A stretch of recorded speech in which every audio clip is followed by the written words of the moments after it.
Hello and welcome to another episode of The Woman in You with Zoe. This is a show that celebrates women who are making an impact in society, women who are making a difference in their field of work. Today, my guest, I'm speaking to set up a shelter over 20 years ago. This is a shelter that is taking care of women and children. Let me be specific here. Women who are sexually abused or going through any abuse of any form, and children who need some sort of protection from abuse from anybody or any individual of a sort. My guest is a lawyer and she's also a theologian. I'll be telling you more about who this guest is. Please stay tuned. We'll be right back.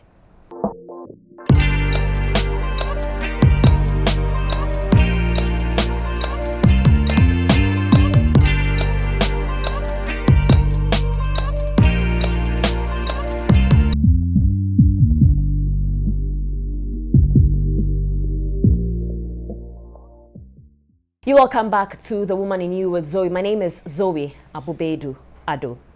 Dr. Angela Dwamena-Aboagye is my guest today, and we are going to have a conversation about what she does at the ARC Foundation. She founded this over 25 years ago, and we'll be delving into specifics as to what exactly goes on here. But before we do that, she'll be telling us a little about herself growing up, as I've done with all my other guests, and then we'll pick it up from there and move the conversation forward. Thank you so much for joining us on The Woman. Thank you, Zoe. It's a pleasure having you. It's a pleasure having you in my office today. Great. Yes. So we want to know, like I do with all my guests, if we take your law aside, you are a lawyer. Yes. And you were called to the bar in 1989. Yes. Wow. That sounds Neolithic, doesn't it? Wow, that's a very, very long time. Yes, 30-something years ago. Are you still practicing? Well, I stopped when I resigned from the Attorney General's Department and Ministry of Justice to found the ARC Foundation. Ooh. So yes, that was the last time, if you like. No, I wouldn't say it's the last time I went to court, because sometimes I do follow a few clients, to see how things are going, but otherwise, active practice. So I use all my law to help the people we serve. Nice. Yes. I just want to hazard a guess as to why you named this the ARC Foundation. Is this the biblical, so God asking Noah to build an ark, and the ark? It sounds like that. But what other ark do you know? What other ark? Is it in the Bible? It's in the Bible, Zoe. You can't go wrong. Or I'll tell your daddy. Okay, you have to help me out here. Okay, the Ark of the Covenant. The Ark of the Covenant. Right. Oh, great. Okay. In fact, that should have been. Yes. I knew you knew it somewhere. Yes, so the Ark of the Covenant really is a very significant symbol of the presence of God among his people as a refuge and a strength. Okay. And so I chose the symbol, the Ark Foundation, or the Ark, to symbolize God among people whom he wants to strengthen and also to cover. It's no wonder we run a shelter, for example, and our hope has always been that when you come to the shelter, if you need its services, by the time you exit, you should exit in an empowered way, in a way in which you can live life for yourself again after the abuse you have been through. So yes. All right. We will be delving into what you do here at the ARC Foundation. I indicated in my introduction that you set this up over 25 years ago. Yes. We want to know a little bit more about yourself. Oh, you want to know? Growing up, where did you grow up? Where were you born? Okay, so I was born in Accra in 1965. But my parents... So you'll be 60 this year? Yes. Oh. Happily so. And my parents don't come from Accra. My parents are both from the eastern region, Dwamena-Aboagye to be precise. My father comes from Chebi, famously known because it's the former president's hometown. And my mother comes from Asafwachem, which is just about 20 miles away from Chebi, if not less. So I'm a true blue-blooded Dwamena-Aboagye person, if you like. My parents made between the two of them, 8. I'm the last of the 8. Between, well, when it comes to my father and my mother and others together, we must be about 14. And 14. I don't like to leave them out because they're also my siblings in a sense. So I have a few siblings behind me, 3 of them. It was a happy childhood, mainly. I had a father who believed in his children and loved them to bits and pieces, as well as my mom. My father was a lawyer himself. And so there are quite a number of lawyers in the line, you know. and my mom was a homemaker. They raised us to believe in ourselves. They raised us into a very argumentative bunch, you know, so we used to talk all the time, argue about many things. And so I was raised up in that kind of a home where you can express yourself without feeling as though somebody is sitting on your head, you know, that kind of thing. And it didn't matter whether you're a man or a woman.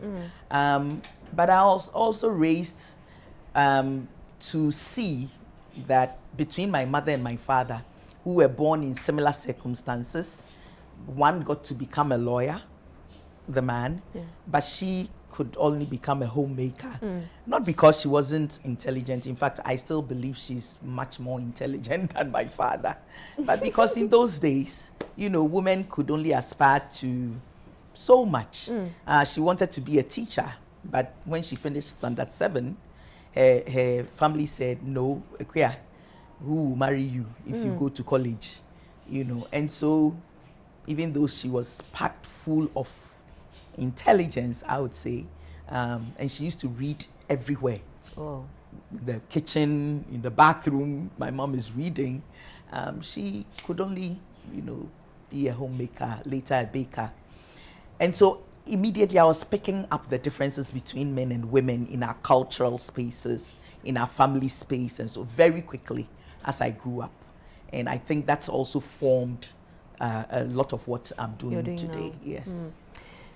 Senior high school.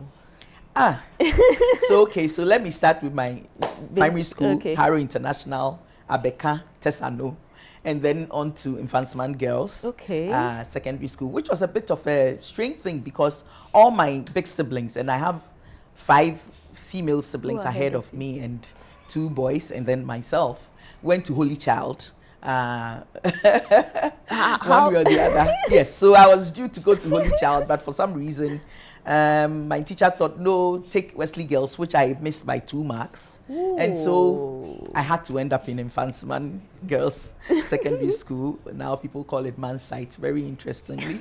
You know, the Gen Z generation. And then I finished Form 5, went to Holy Child. Oh, you eventually... So eventually I landed in Holy Child for the 6th form. And after that, I went to the law school, the law faculty. I was accepted to do law then. Which year was this? This was 1983. Okay, but we went to school in 1984 because there was the students went on riot as usual in the university, and we had to stay home for a whole year. Yes, before we went to the law faculty. And I can tell you, I was happy to be admitted to do law. I always knew I would end up doing law one way or the other. How did you know? Well, it was maybe I admired my father. And also I came from the society where there were lots of lawyers. I mean, cousins, meaning them. But I also just felt pulled towards the law. And now, growing up, I know that it was definitely part of God's plan. Was calling for me, yes, to use it for certain things. And let me tell you why I was pleased. Because in those days, if you could make an 8 in math. I was so bad at math. I'm not sure whether it was me or my teacher. You know, I just couldn't get math. And so I got grade 8. The following year, it was 10 to grade 6, which means if I hadn't entered that year, that was the last, like somebody would say, last page. You know, so I was very happy to have entered into to do law, and then went to Makola, finished, and yes. Passed through a number of places before going to the Ministry of Justice. Do you have any fond memories growing up as a child? Oh, many. I mean, one of my fondest memories was when my dad would come home in the evening, always carrying some chocolate or the other. And of course, evening news is the first to get out, which is me. Okay. Evening news means I'm going to report everybody. Oh, that's the name they gave to you. Oh yes, my siblings, you know, because they will be knocking me on my head and things like that. I said, when daddy comes, and of course, straight evening news will be there, and they will get a mouthful or a head full of scolding from my dad, and I'll get my chocolate and that kind of thing. Yes, growing up with friends, I had very strong relationship with cousins. I grew up with, most of the time I was out of my own home. And because I had big sisters, at a point they decided if they don't pluck me out of my own home, I would get spoiled because last born, you know, that kind of thing. In fact, it was my mother who conspired that my big sister should get me out of my home because my daddy was kind of spoiling me. So after a little while, by the time I was growing up, I was living with my big sisters who had married and were having children. Okay. So who has time for you? I was doing everything. I mean, between me and a house help, no difference, okay, except that I was sister. But I was doing everything, cooking, cleaning, washing, taking care of the children. I could handle little babies, even if they were born preterm, very, very easily. You know, because big sisters won't cut you any slack. Yeah, so in those days we weren't having blenders and those things. You so put the pepper on the yes, grinder and grind and all of that. So I learned to do all of those things. They were good. Sometimes I resented it a bit. But how has it shaped your growing up?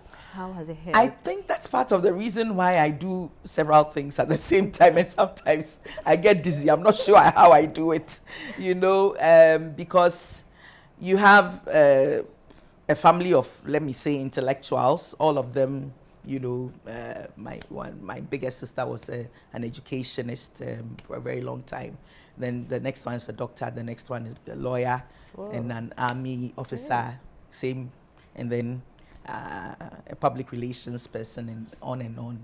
I have a brother who also became a musician, music producer, and so on. So the multi thing started very early, and having to help them in their own tasks, because sometimes they would leave their households to me, in a sense, helped me to be able to manage a lot of things at the same time. So I'm not surprised that I'm a registered counselor, I'm a lawyer, I'm an advocate, I am a mental health practitioner, I'm a theologian, I pastor as an assistant pastor to my pastor, you know, and also managed to raise some children and still how many children? A sweetheart to my husband. How many children? 4 children, by the grace of God. Currently with 2 grandchildren. 2 lovely boys. I'm praying to God for more. The boys are full of energy. Oh, my goodness. Grandmother dynamics is another thing altogether. Yes. Great. So you spoke about your mom being very intelligent, and did she feel boxed because she had more that she could do? I think how did sometimes. I think, you know, okay, so she became an amazing cook and a baker. Okay. Because she learned a lot in school, but she applied those things. So she was never bored, in a sense, trying her hands at this and that cake. You know, Christmas cake was baked in June and put in tins, you know, and all kinds of things. So she was, in that sense, she was very engaged. Okay. But you could also see that when she spoke, when she, you know, spoke in church or at home or she engaged, had a command. She had a command, and she could have been anything. She could have been anything, maybe the Speaker of Parliament or, you know, and that's some of the things that I see have happened to many women from the past, even till now.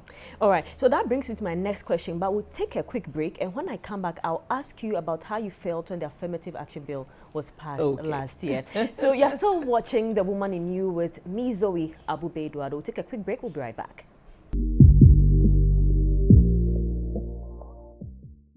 Welcome back to The Woman in You with Zoe. I'm having a conversation with Dr. Angela Dwamena-Aboagye, and before we took the break, I was going to ask her about how she felt about the Affirmative Action Bill being passed. She left her job at the Attorney General's Department in 1999 to also set up the ARC Foundation. So we'll be delving more into what she does here and what the way forward is for the foundation. They are 25 years already.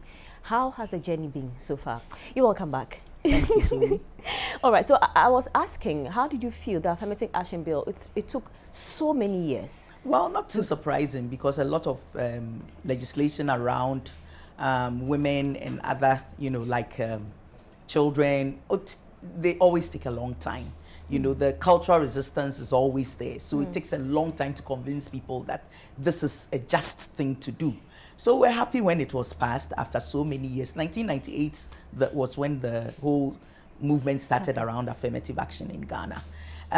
While we're excited about the bill having been passed, we also realize that it's a very watered down version of what it is that we required in all the sectors of governance in this country, private, public sector, and so on, in leadership and governance. So there's still a lot of work to do, even in terms of getting it implemented and getting some parts of it changed as we go along.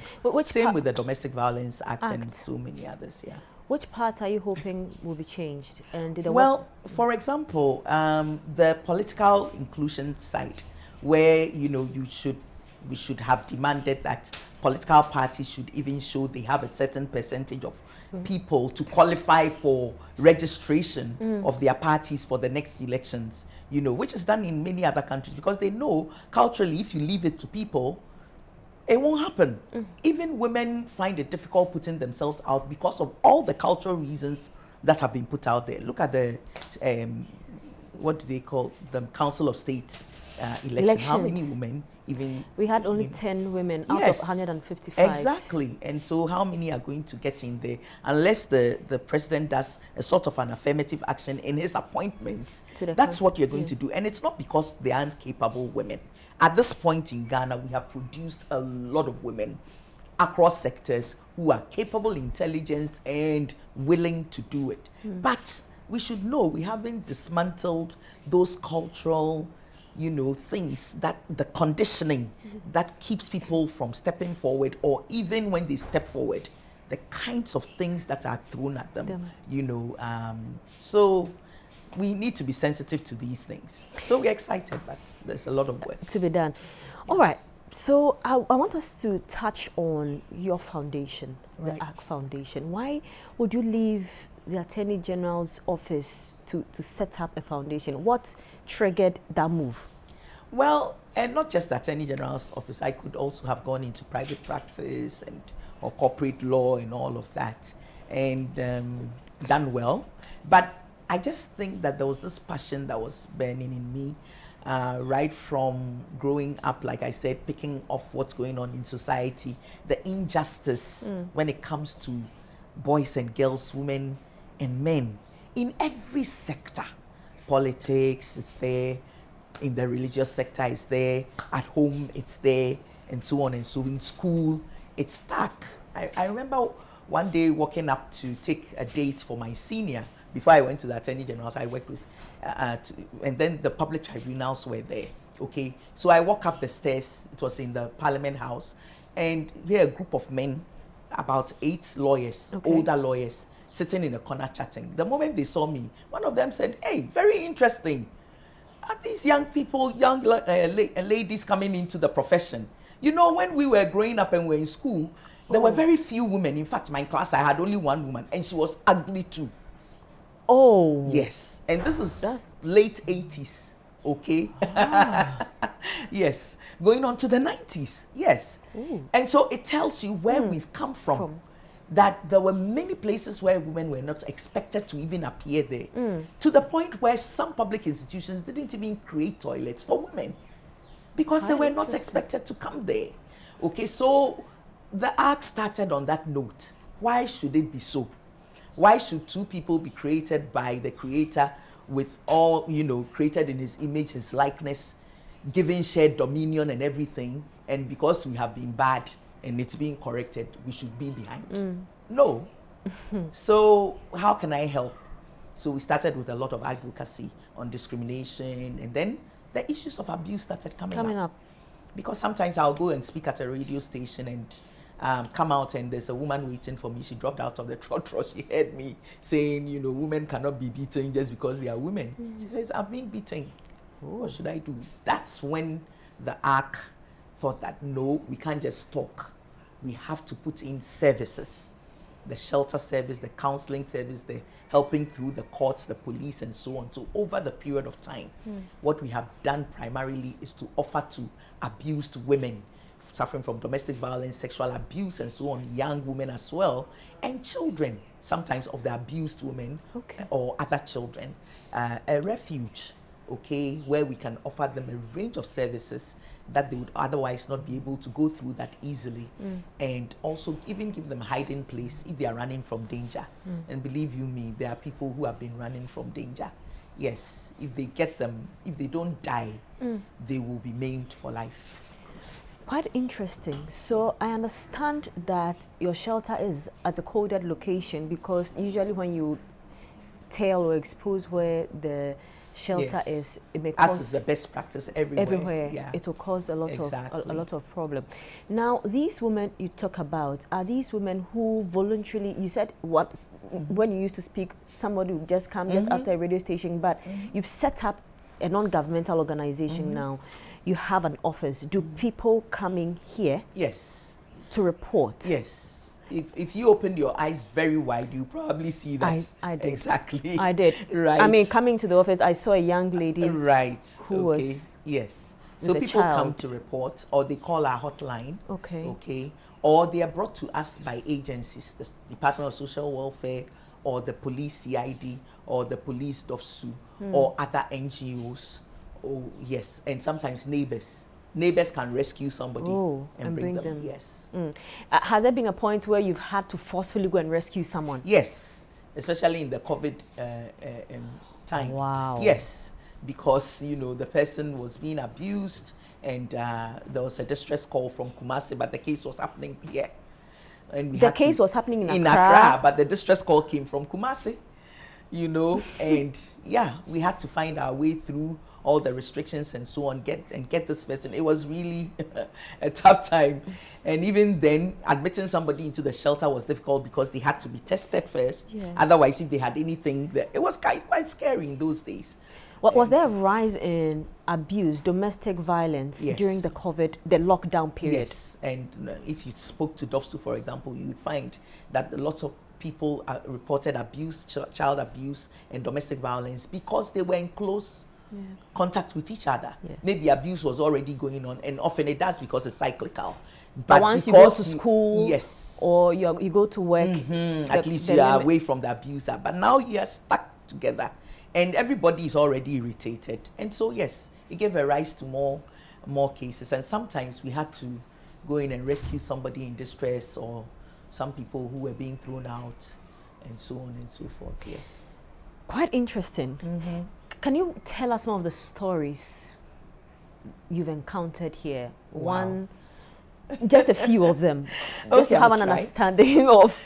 I'll try. Yeah, sometimes you don't know with. Which one to pick. So, for example, there's the story of a young woman who was brought to us by the police. When she was brought, she was age 24, but from age 14, she had been sexually abused by her big brother. Yes, her own brother? Her own brother, because he was the breadwinner, and he had asked her to come and live in his home here in Accra. And he had taken to abusing her sexually, and with such force that her uterus was a battered uterus.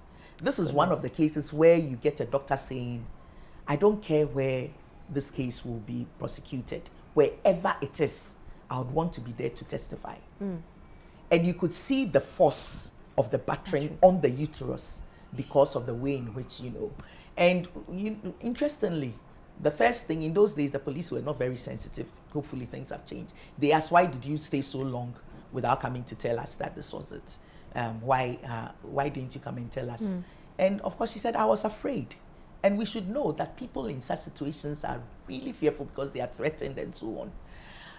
Well, interestingly, she came, she lived with us she was suicidal, thankfully. We managed to help with all the different agencies that came in to help doctors, psychologists, and all of that. Of course, with a lot of pastoral care as well.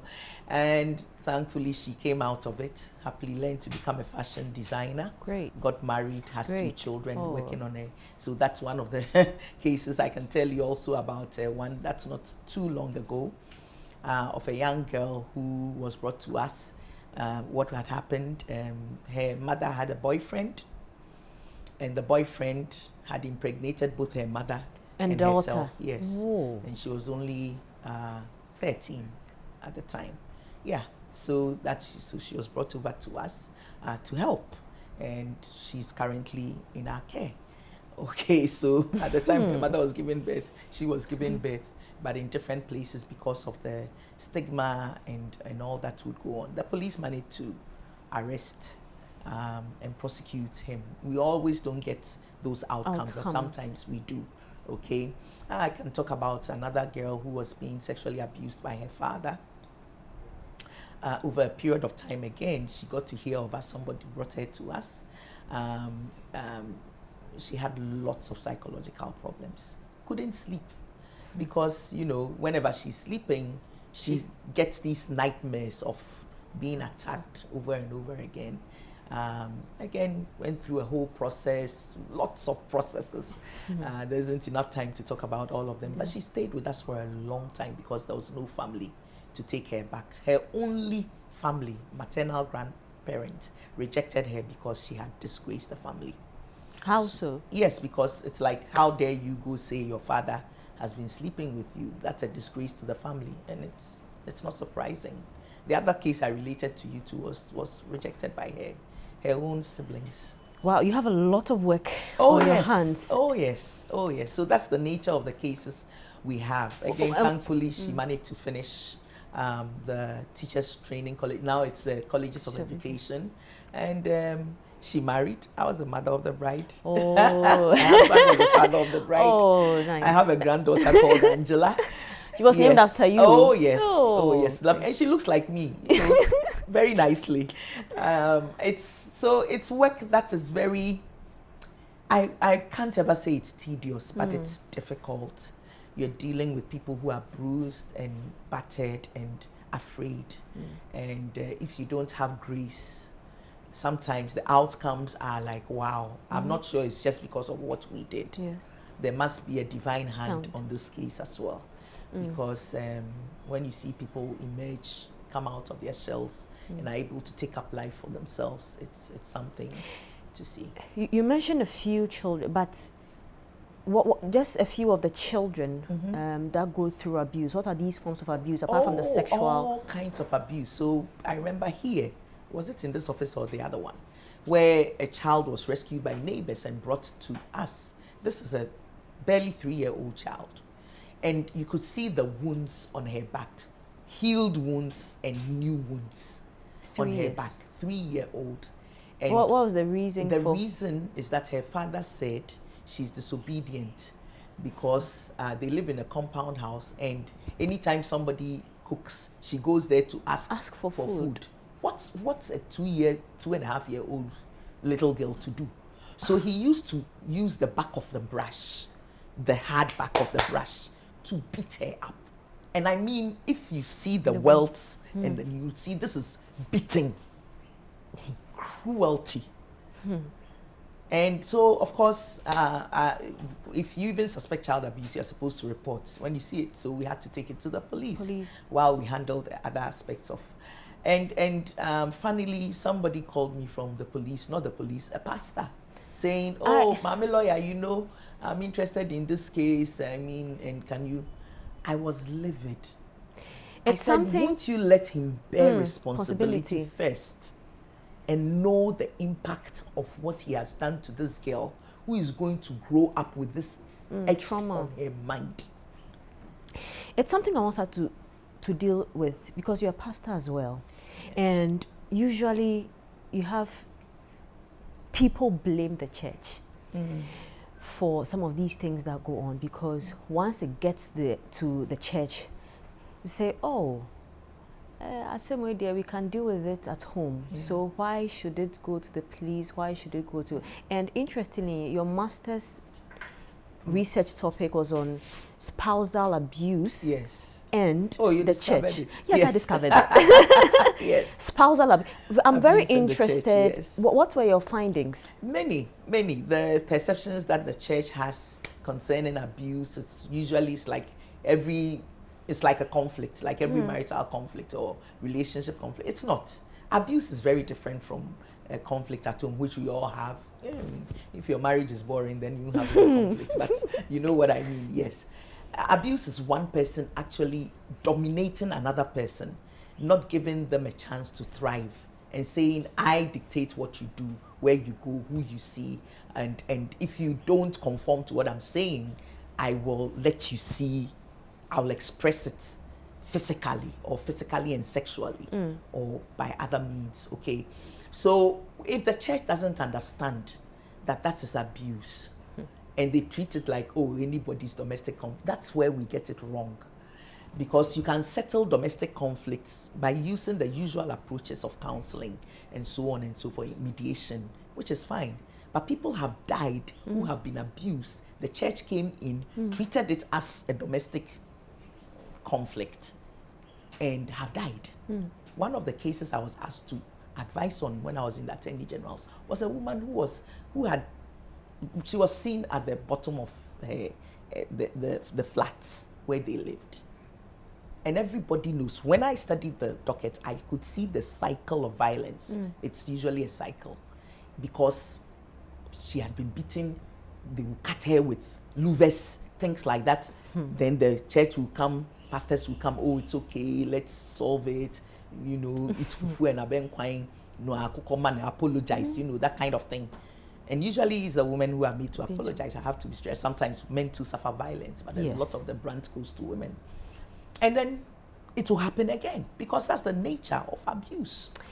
Finally, she died. Ooh.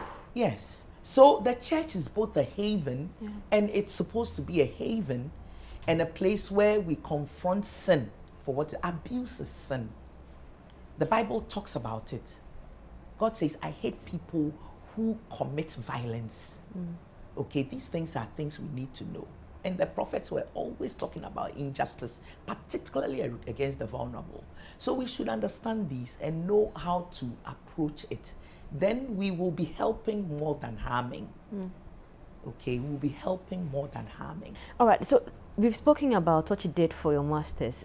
Let's talk briefly about the doctorate as well. Women's mental health. Very key. You did your research. I did. Women's mental health and the church again. Yes.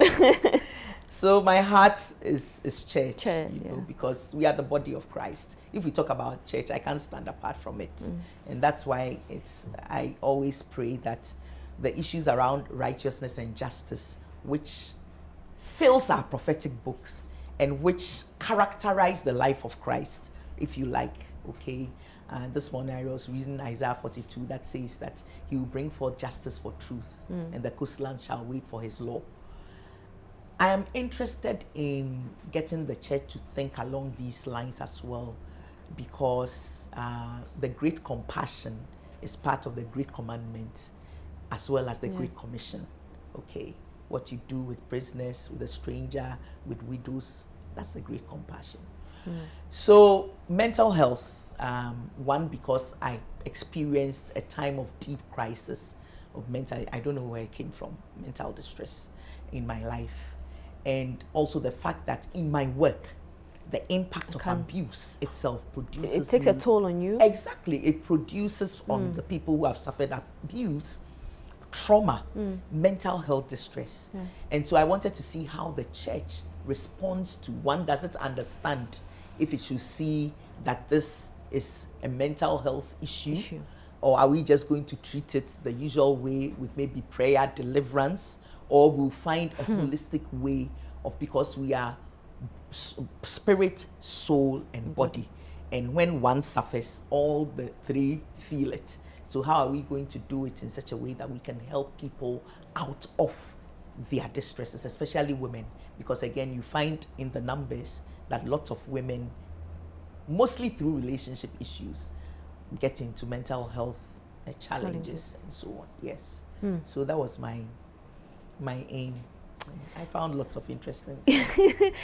You're still watching The Woman in You with Zoe Abubedu-Ado. My guest today is Dr. Angela Dwamena-Aboagye. I guess you're picking one or two things. So Doc, if someone is watching right now and is going through something similar, how do they get in touch with you here at the ACK Foundation? So we have, of course, apart from our website, we are on the social media stuff, Instagram, and what's the other one called? Which one? The X, Instagram, Facebook? We are on Twitter. Okay, so X now, right? Yes. Why? And Facebook and Instagram? Yes, Instagram. And then also we have a hotline number, 0243777773. You know, yes. So you can take that and let us scroll if you are showing. People call that hotline and tell us, you know, what they're going through, and we tell them either come here or we show them what to do, and that's how we get people to be able to find help as much as we can within this very restricted constraint system. All right, Doc, so we'll take another break here, and when we come back, I'll be asking about funding support. This is a non-governmental organization. How are you running this place, and is there help coming at all? Please stay tuned. My name is Zoe Abubedu-Ado, and this is The Woman in You with Zoe. We'll be right back. My guest is Dr. Angela Dwamena-Aboagye.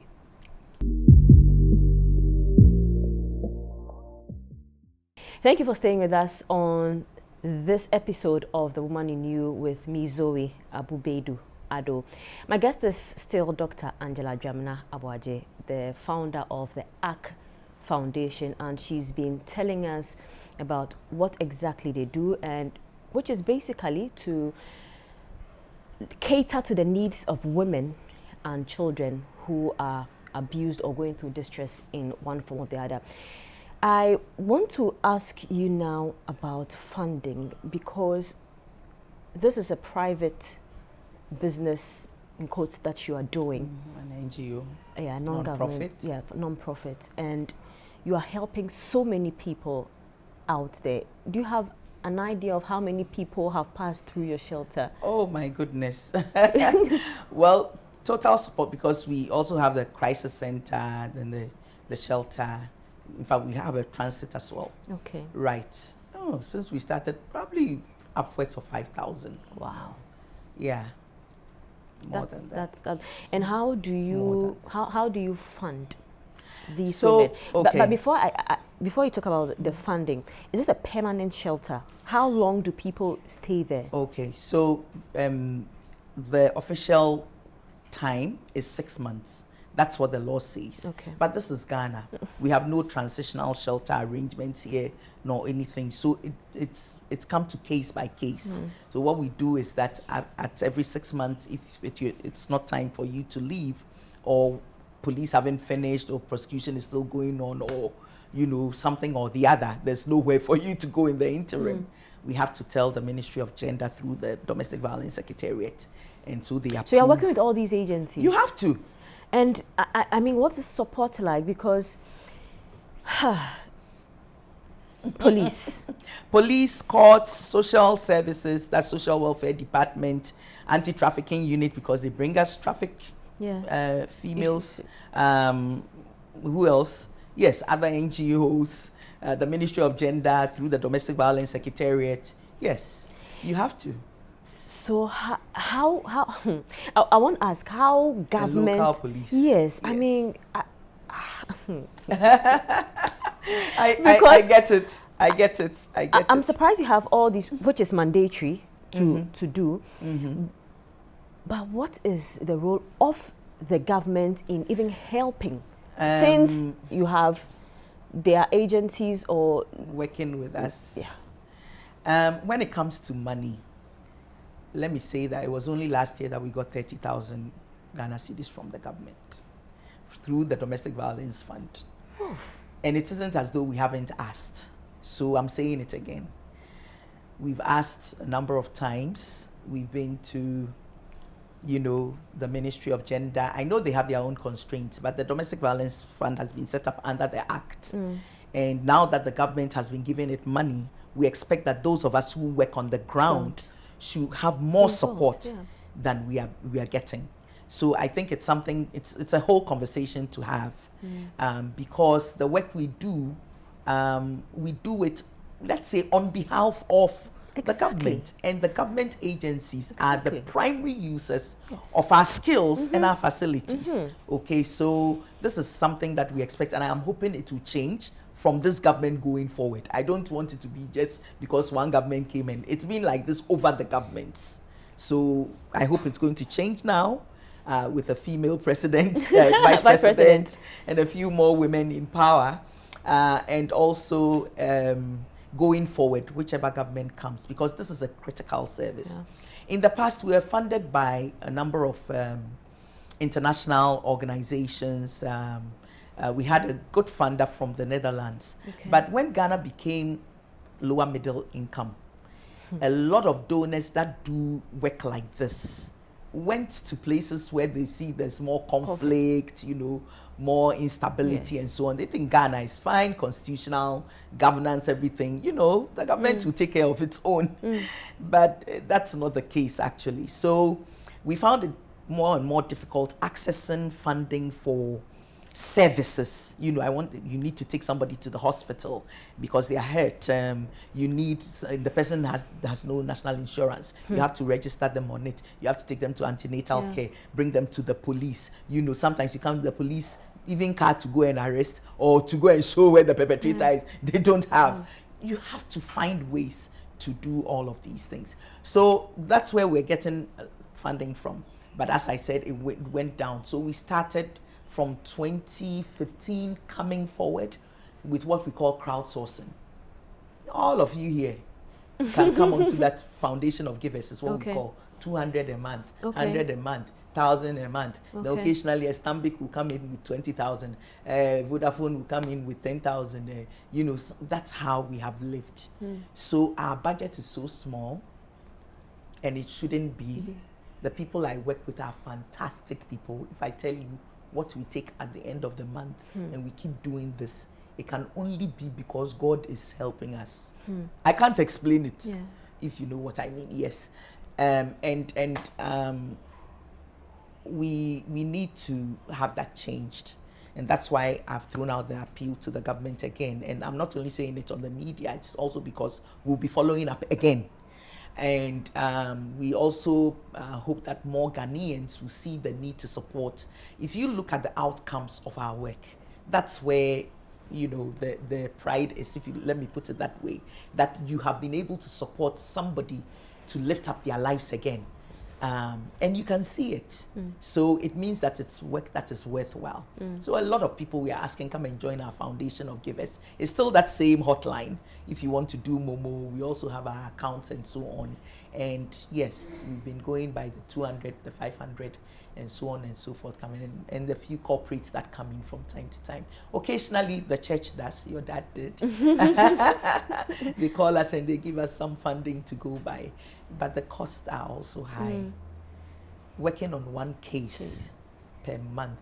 Can you imagine? We have a case where a young girl who was also sexually abused by her father, pregnancy. Oh, as for that one, we've seen plenty. Pregnancy inside. They bring this child to us. We deliver the pregnancy. Of course, if it's incest, sometimes the children come up with few congenital issues and so on.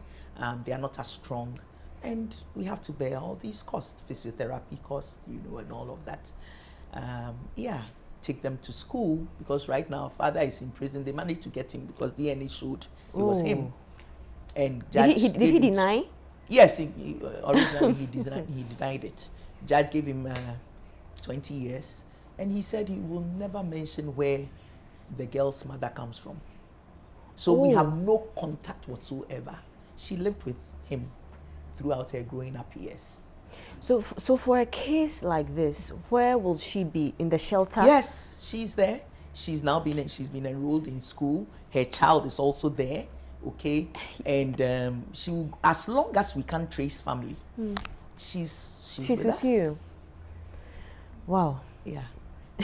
So, with a young lady like that who has to live with you permanently because you can't trace her family, you mentioned that she was in school. Is there a school that is within the shelter? No. That you So at the shelter, when you come in, sometimes we have to wait a while to see how the case will pan out before we know whether we have to enroll you. So we have people we call network partners in the community. Okay. So there's schools we network with. Okay. Then we can enroll you in some of the schools. Sometimes the women come and learn a trade, soap making, things that they want to do. Or we have to also transition them out, what we call resettlement, find some money for them to go back to their trade or, start trading or doing something with their lives. So all of those are costs. If somebody is leaving the shelter, it's not everybody who comes here who goes to the shelter. Some people, they need the services around here and they are okay. If you go to the shelter and you are transiting out, okay, we have to help you find a place to live. So you have to choose a community that's reasonable. We pay the rent. Yes, we have to find money to pay the rent. Wow. And we have to find you the first crockery and the things, your mattress and everything. Sometimes you have children. We have to try and find money to pay school fees for the first 2 terms or so, and see you start working and making some money before. So we don't close our docket the moment you leave. We follow up for 1 or 2 years before we close the docket on a person. And even then, it's still open in case something should happen to you. And we've had some cases like that, a few, okay, because the system is not as easy to work in. But women are resourceful. There's a lady, remember long ago, we gave about how much? 300 Ghana cedis to start a little trade. She started small hawking, things like that. Do you know, she built a 1-room house with a little toilet, everything, took her children to school. Yes, her little trade is not on table anymore. Wow. That's how she started. At 300 Ghana cedis. So yes, we also have cases like that, and we are happy with cases like that. So yes, that's the way we want people to help to fund us. Corporates, churches, just individuals who care about what we are doing, and to do that. All right. I also want to find out, with some of these cases that come, when they go back home to where they were abused, is there an improvement? How do they feel if they have to go back? So the cases are very different, okay? Right. For some, it's so bad, they have no home to go back to. For some, it's the end of the marriage, assuming it's a marital abuse, okay? You dared to speak about it, well, you have no home you are going back to. That's why we sometimes have to help you with finding a new place to live and so on and so forth. For some, the cases were not resolved by the police, some of the dangerous ones. So if you don't find a community far away from the abuser, you might end up in a very bad place. So even transiting people like that, we had a weird one. The guy had been jailed for 5 years for defiling one of the children with a woman that he had abused. Okay, 5 children. He sexually abused all of them. So we managed to get him for 1 child because of the evidence thing. Yes. And they put him in for 5 years. When there was amnesty for people who were coming out of the prison, because the president then, I think it was Kufuor's time, he sent one of the people who were released to find the woman and warn her that if he comes out, he will find her. So she had to come back to the shelter, and for a long time she was there until we found her a place far away from the original community she was from. She had to settle in another part of Ghana. Wow. Do you feel fulfilled? Very much so. Very much so. You can only be fulfilled if you are doing something that you are passionate about and that you feel you were called to do. So very much so. Tired sometimes, exactly. Yes. I was going to ask. Frustrated sometimes, yes, especially when the institutions are not, responding as quickly as we want them to. But fulfilled, yes, by the grace of God. There are people who also have issues with the police sometimes, because you go and report a case to the police, domestic violence, and then, this one is something that can be resolved easily. Do you have some of these issues? I believe. Oh, we do, and that's why DOFSU came up, which was originally Waju.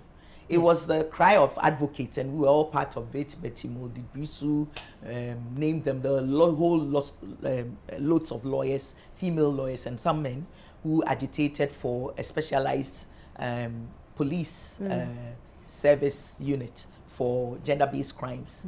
Okay, and so that's how DOFSU Waju came about, and then DOFSU.